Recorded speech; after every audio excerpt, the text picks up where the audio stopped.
il devait se retrouver au front avec les vaillants hommes. Qu'est-ce que David s'est dit? Pour lui, c'était un grand moment de repos. Le roi David s'est permis de rester dans sa maison. Vous connaissez la suite. Le roi David est tombé dans les pièges de l'ennemi. Frères et sœurs, ce n'est pas le moment de vous reposer, mais c'est le moment pour l'Église d'être au front dans la prière. Vous qui considérez que c'est un moment de vous reposer encore, on a beaucoup prié, détrompez-vous.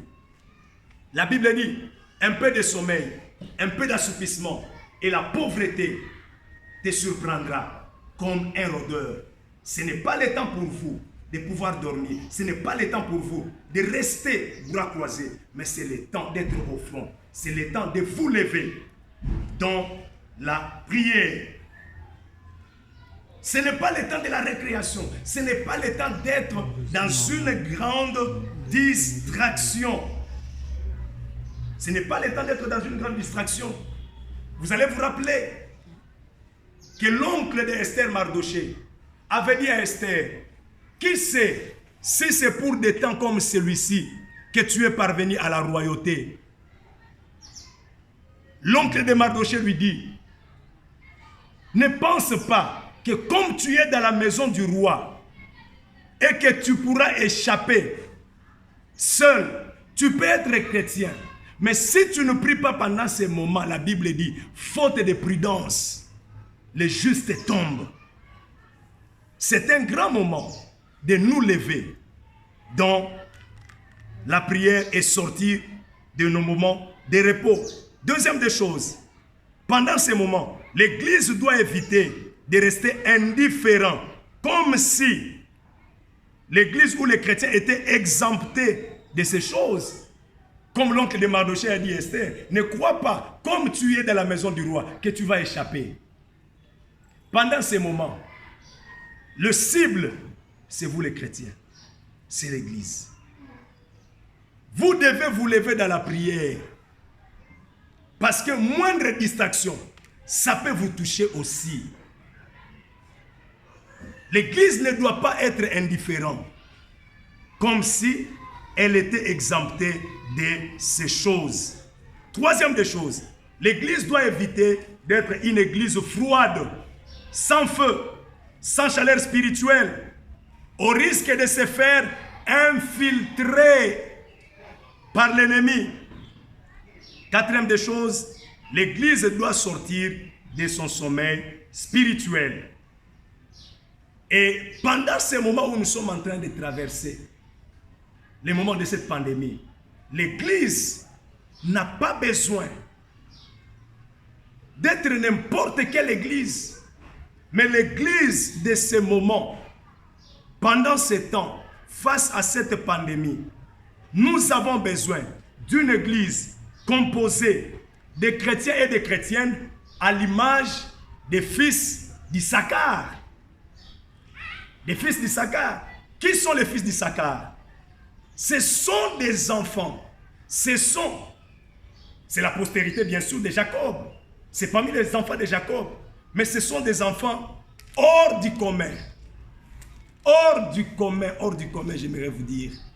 Pourquoi? La Bible dit, ce sont des enfants qui se sont distingués parmi ceux de leur génération, qui pendant un moment donné, qui pendant une saison donnée, ils avaient l'intelligence des temps, pas seulement l'intelligence des temps, mais ce sont des gens qui savaient ce qu'il fallait faire pendant une période donnée et pendant une saison donnée.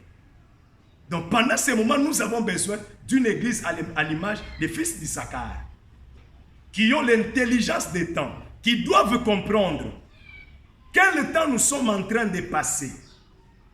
Deuxième des choses, savoir pendant ce temps, qu'est-ce que nous devons faire, savoir ce qu'il faut faire pendant ce temps de cette pandémie. Qu'est-ce que l'Esprit de Dieu veut que nous puissions faire pendant ces moments de coronavirus? Voilà pourquoi nous pouvons énoncer quelques points des choses que l'Église peut faire, ce qu'il peut faire pendant ces moments de la pandémie du coronavirus. La première des choses, nous sommes en train de passer un moment de grand défi. Un moment de grand défi.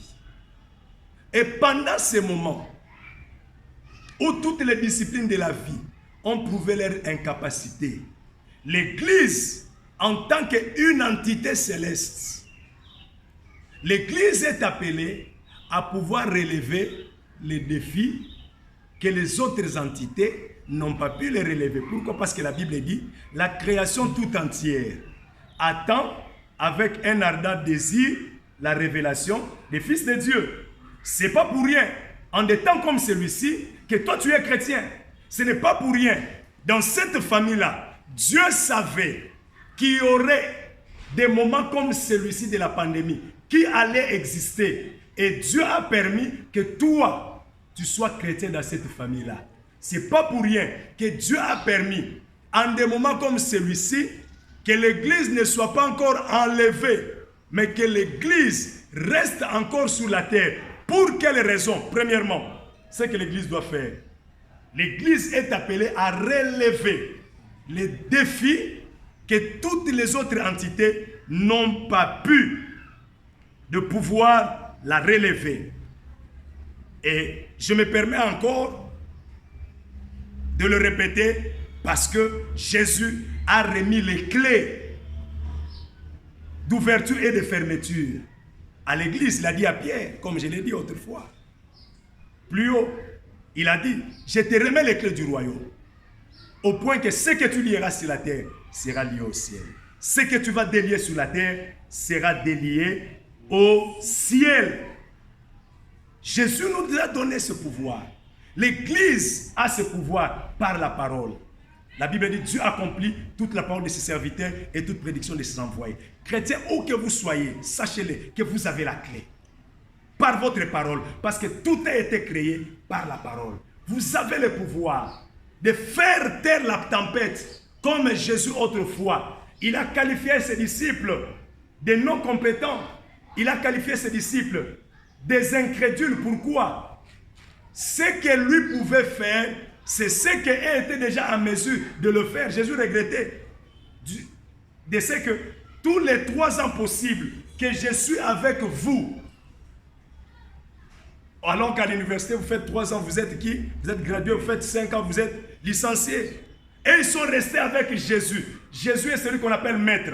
Donc ils étaient déjà initiés dans cette prêtrise d'être comme Jésus, leur maître, qui avait le pouvoir de parler. C'est comme ça que quand ils ont réveillé Jésus, Jésus s'est retourné vers eux pour leur dire, homme incrédule, homme de peu de foi, si vous aviez de la foi, vous direz à cette montagne, ôte-toi de là, jette-toi dans la mer, la montagne va obéir. Frères et sœurs, où que vous soyez, sachez-le que vous avez la clé, vous avez la parole. Vous pouvez déclarer et les choses vont arriver telles que vous les déclarez. Vous avez le pouvoir de parler au coronavirus. Jésus s'est levé dans la barque, il a parlé à la tempête et à la mer. Et la Bible dit, la tempête s'apaisa et la mer se calma. Et les disciples vont tourner vers Jésus pour lui dire, qui est cet homme à qui même la tempête et les vents lui obéissent? Tu es de cette race-là qui ont le pouvoir de parler et les choses vont arriver. Tu as le pouvoir de parler au coronavirus et le coronavirus va t'obéir. Ça, c'est la première des choses. La deuxième des choses, alors qu'en plein désert, les serpents brûlants sont sortis, ils ont commencé à mordre les enfants d'Israël. La mort était partout dans toutes les maisons. C'est comme aujourd'hui, la mort est partout. Partout, sauf nulle part. On vous dira même sous les poignées des maisons, la mort est partout. Dans les bureaux, la mort est partout. Il n'y a pas d'excuse, la mort est partout. Mais lorsqu'ils sont venus auprès de Moïse, ils ont pleuré. Dieu a dit à Moïse, il est temps pour que l'Église fasse quelque chose. Mais qu'est-ce que l'Église a fait, la deuxième des choses? Moïse a fait un serpent d'airain et il a suspendu sur une perche. Et la Bible dit, quiconque avait été mordu par les serpents Il lui suffisait d'élever ses yeux et de regarder vers les serpents des reins. La Bible dit, il était guéri, quelle que fût sa maladie. Deuxième des choses que l'Église doit faire. L'Église ne doit pas seulement tourner les regards vers le médecin. Nous ne refusons pas. Nous donnons des éloges aux médecins. Nous les acclamons pour l'intelligence que Dieu leur a donnée. Parce que Dieu peut se servir. Dieu peut passer aussi par le médecin pour guérir une personne. Mais quelquefois, il y a des domaines qui sont réservés à Dieu. Parce que Dieu est un Dieu jaloux. Il n'aimerait pas que sa gloire soit partagée à une autre personne. Il y a des choses qui vont au-delà de l'intelligence humaine. C'est le Dieu qui fait quelque chose pour cela. Raison pour laquelle Moïse a présenté les serpents d'airain, qui représentent aujourd'hui la croix du calvaire. Face à cette pandémie, face à cette morsure, face à ces piqûres du coronavirus, la deuxième des choses que l'Église est appelée à faire, c'est de tourner tous les regards vers l'œuvre que Jésus a accomplie à la croix du calvaire. Pourquoi? Parce que Jésus est le serpent par excellence. Rappelez-vous encore, dans la maison de Moïse, il s'est présenté comme le serpent qui avait englouti tous les serpents de Pharaon. Et rappelez-vous encore, dans le désert, comme nous sommes en train de le dire, le serpent a mordu les gens, mais la solution devait venir par un autre serpent. C'est pour dire, Jésus est celui qui a porté nos fardeaux, qui s'est chargé de nos iniquités. Le châtiment qui nous donne la paix a été retombé sur Jésus. L'Église, partout où vous soyez, même si vous n'êtes pas chrétien, vos regards, même vous qui êtes à l'hôpital, même vous qui avez quelqu'un qui souffre de cela, dites-lui, pour ce cas, la solution est à la croix du calvaire.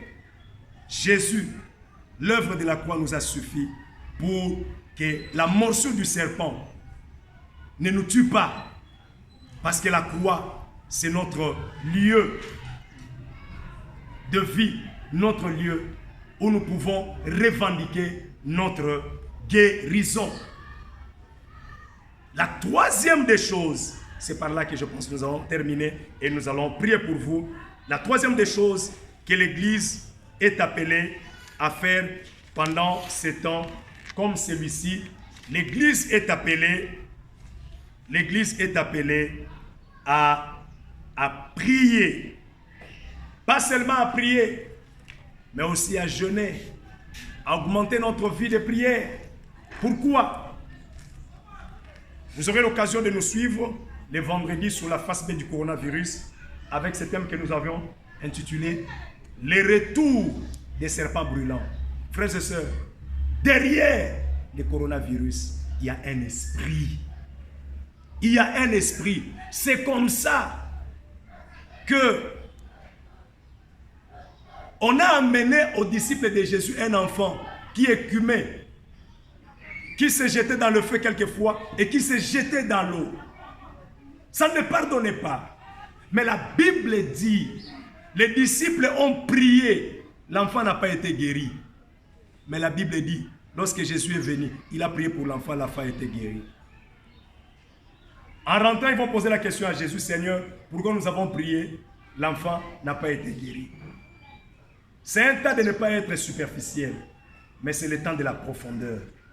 Parce qu'il s'agit de la guerre des géants, il s'agit de la guerre des esprits, il s'agit de la guerre avec les fils d'Anak. C'est pourquoi Jésus va les révéler. De telles espèces de démons ne peuvent que sortir par des prières et par des jeûnes. Ce n'est pas un moment pour toi de vivre comme tout le monde, de dormir comme tout le monde, de manger comme tout le monde. Ce moment, il est grand pour toi, toi qui nous suivez. Si tu n'as jamais jeûné, efforce-toi de jeûner. Si tu n'as jamais eu l'occasion de prier 1 heure, 2 heures, commence à le faire parce que l'heure est grave. C'est un moment où il faut augmenter le niveau de ta vie de prière. L'heure est grave. C'est comme dans une jungle. Le plus faible meurt, mais les plus forts subsistent. C'est comme ça que Jean-Baptiste va dire. Dès à présent, le royaume de Dieu appartient aux violents et ce sont les violents qui s'en emparent. Troisième des choses que l'Église est appelée à faire, que nous vous recommandons, c'est de jeûner et de prier. Par la prière et par les jeûnes. C'est comme ça qu'Esther va dire à son oncle Mardoché, va dire à mon peuple qu'il se rassemble, qu'il prie, qu'il jeûne. Moi aussi je vais prier. Je vais jeûner aussi. Après cela, je vais me rendre chez le roi. Si je dois mourir, je mourrai. Si je dois vivre, je vivrai. Il n'y a personne qui entre dans la présence de Dieu en humiliant son âme, en refusant de manger, a dormi par terre et Dieu l'a laissé sorti tel qu'il était entré. Non, non, ce n'est pas le Dieu que nous sommes en train de servir. Moïse est entré dans la présence de Dieu pendant 40 jours. Il est sorti, son visage rayonnant de gloire. J'aimerais vous rassurer, tel que vous êtes là, enfants de Dieu, chrétiens, si vous allez faire toutes ces trois choses, la liste n'est pas exhaustive, mais par ces trois paix de choses, j'aimerais vous rassurer que nous sortirons vainqueurs. Regardez un homme comme Daniel. Lorsqu'on lui a prévenu qu'on va aller le jeter dans la fosse aux lions, Daniel commençait à prier 3 fois le jour et il jeûnait. Il ne mangeait pas. Quand on l'a pris, on est allé le jeter dans la fosse aux lions. Daniel a changé aux lions le régime alimentaire. Or, nous connaissons tous des carnivores. Les lions sont des carnivores. Ils ne mangent que la chair. Ils se nourrissent du sang. Mais ces jours-là, des animaux qui sont des carnivores, ils sont devenus herbivores. C'est-à-dire, ils ont regardé Daniel, ils ont vu Daniel avoir leur nature. Ils se sont dit, nous sommes à côté de notre ami. Parce que la Bible dit, celui qui est en toi, il est plus fort que celui qui est là. Qui est en toi, Jésus? Jésus, c'est qui? C'est le nom de la tribu de Judas. Donc, tel que tu es là, tu entres dans la présence de Dieu, dans la prière et dans les jeûnes, tu reçois l'image de Jésus. Et quand tu reçois l'image de Jésus, qu'est-ce que le corona devant le nom de Jésus? Ce n'est plus toi qui allais combattre, mais c'est Jésus qui est en toi, qui va combattre. Qu'est-ce que la maladie? Qu'est-ce que la mort? Or, la Bible dit à la croix, Jésus a cloué toutes les maladies à la croix et a triomphé d'elles. Tel que vous êtes là, j'aimerais vous rassurer que vous êtes des plus que vainqueurs. Et par cette année, j'aimerais terminer pour vous dire que vous allez terminer, vous qui nous suivez et vous qui mettez foi aux paroles que nous vous disons, les paroles de Dieu, vous terminerez cette saison sain et sauf. Comme Daniel est sorti de la fosse aux lions, sans que les lions ne puissent même pas les toucher. Voilà, que Dieu vous bénisse. Nous voulons prier pendant quelques minutes, pendant 5 minutes. J'aimerais que là où vous êtes, vous puissiez, si vous avez la foi, la possibilité de pouvoir vous lever, vous pouvez vous lever, vous pouvez vous lever. Si vous pouvez rester assis, vous pouvez aussi rester. Si vous avez aussi quelqu'un de votre famille qui est malade, qui est atteint du coronavirus, même s'il n'est pas atteint, mais vous avez besoin de la protection de Dieu sur lui, vous pouvez vous lever là où vous êtes. Nous allons prier le Seigneur. La première des choses, nous allons pouvoir demander la protection de Dieu sur toutes nos familles, nos frères et sœurs là où ils sont. Pourquoi? Parce que la Bible dit, si l'Éternel ne garde pas, celui qui garde, garde en vain. Demandons la protection de Dieu. La Bible dit dans Psaume 91, celui qui demeure sous l'abri du Très-Haut repose à l'ombre du Tout-Puissant. Il ne craindra ni la terreur, ni la flèche qui vole de jour, ni la contagion qui frappe de nuit. 1000 tomberont à gauche, 10 000 à droite, lui ne sera pas atteint. Nous prions au nom de Jésus. Alléluia. Éternel notre Dieu, notre Père, Papa, nous venons, Jésus, mon Dieu, te recommander nos vies, nos familles, ton Église, notre nation, le Congo, entre tes saintes et tes puissantes mains. Nous venons prier, Seigneur, pour demander la protection de Dieu. La Bible déclare ce qui est entre tes mains. Personne, Seigneur, ne peut te les ravir. La Bible dit, entre tes mains, nous sommes cachés dans les lieux célestes, là où aucun voleur ne peut toucher, là où la rue et la terre ne pourra jamais détruire. Seigneur, protégez-nous, gardez-nous, sécurisez-nous. Fais en sorte que, Seigneur, que ce fléau ne nous atteigne pas, ne nous touche pas, Seigneur. Et que nous puissions sortir plus qu'un vainqueur. Au nom de Jésus. Nous allons prier parce que nous avons le pouvoir. Jésus a dit, je te donne les clés. Tout ce que tu liras sur la terre sera lié. Tout ce que tu délieras sera délié. Tu vas prier là où tu es. Tu vas déclarer les paroles pour arrêter dans tous les 4 coins de la terre, dans notre nation, la propagation en vitesse de cette maladie, de cette pandémie. Tu vas prier parce que la Bible parle d'Élie, était un homme de la même nature que nous. Il priait avec instance. La pluie n'est pas descendue, il a fermé le ciel. Et il pria de nouveau, le ciel était rouvert. Nous allons prier pour arrêter la propagation de cette pandémie dans notre pays, dans les autres continents, d'Afrique, Europe, Amérique, Océanie, Asie. Nous allons prier parce que nous avons le pouvoir pour arrêter cette pandémie. Au nom de Jésus, nous prions le Seigneur. Alléluia. Dieu Tout-Puissant, Dieu de gloire. Seigneur, nous croyons que c'est à l'église que tu as remis les clés pour